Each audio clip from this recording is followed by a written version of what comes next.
রেশিওতে তৃতীয় অবস্থানে চলে আসা, এটা এনসিপির সবথেকে বড় সফলতা।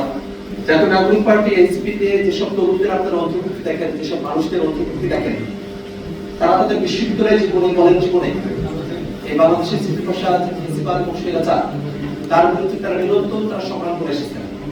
অনেকেই আছেন যারা আন্দোলন সংগ্রাম করতে গিয়ে তাদের পড়ালেখাটাও ভালো করে কন্টিনিউ করতে পারেন নাই, জেল জুলুমের শিকার হয়েছেন, তৎকালে ছাত্রলীগের তারা নির্যাতনের শিকার হয়েছেন, অনেকে পাঠচক্র করেছেন, আন্দোলন সংগ্রাম জারি রেখেছেন এবং নানাভাবে নতুন বাংলাদেশের যে প্রত্যয় সেটার জন্য তারা কাজ করেছেন।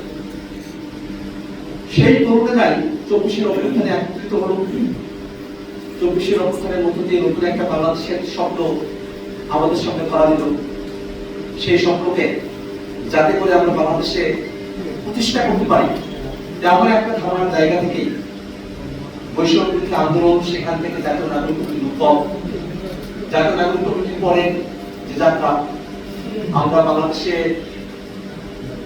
যে রাজনৈতিক পরিবর্তন, সেখানে তরুণদের অংশগ্রহণ, জনগণের কথা বলা, বিশেষত বাংলাদেশের সংস্কারের যে কার্যক্রম সেটাকে বাস্তবায়ন করা এবং বিচারকে দৃশ্যমানে আরো উন্নীত করার স্বার্থে জাতীয় নাগরিক কমিটি থেকে জাতীয় নাগরিক পার্টি এনসিপি উদ্ভব। এনসিপি তার 1 বছরের সময়কাল জুড়ে মানুষের কাছে যাওয়ার চেষ্টা করেছে। আমরা জুলাই পদযাত্রা করেছি, মানুষের দুয়ারে দুয়ারে গিয়েছি। আমরা দেখেছি যে মানুষের মধ্যে জাতীয় নাগরিক পার্টি এনসিপি কে নিয়ে বিশ্বাস। জাতীয় নাগরিক পার্টি এই অল্প সময়ের মধ্যে বাংলাদেশের এতগুলো জেলা, উপজেলায় কর্মী বিস্তৃত করা, নিবন্ধনের মতো একটা বিশাল কর্মযজ্ঞ সম্পাদন করা, তার সারা দেশের নেতাকর্মীদের অংশগ্রহণ এবং সবগুলো জায়গাতে জাতীয় নাগরিক পার্টি এনসিপির কথা বলা, এই প্রত্যেকটা বিষয় বাংলাদেশের মানুষকে এনসিপির প্রতি আস্থা সৃষ্টি করে দিয়েছে। আমরা এবার নির্বাচনে অংশগ্রহণ করেছি।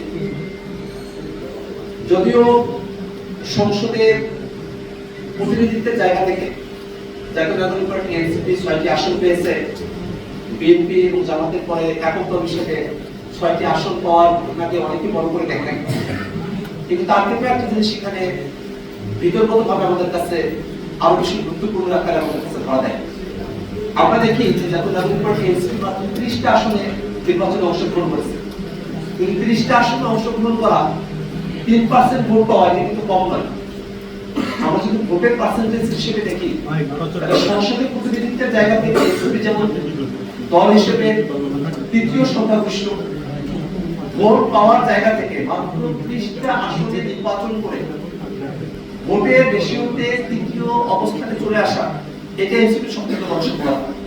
এবং আমাদের জোটসঙ্গীরা যারা আছেন, তারা বিভিন্ন আসনগুলোতে নির্বাচন করেছেন, সেই জোটসঙ্গীদের যে ভোট, সেখানেও জাতীয় নাগরিক পার্টি এনসিপির সমর্থন, এনসিপির সাংগঠনিক যে সক্ষমতা আছে, তার বাইরে গিয়েও এনসিপির যে গ্রহণযোগ্যতা, সব কিছুর একটা প্রভাব সেই আসনগুলোতেও পড়েছে।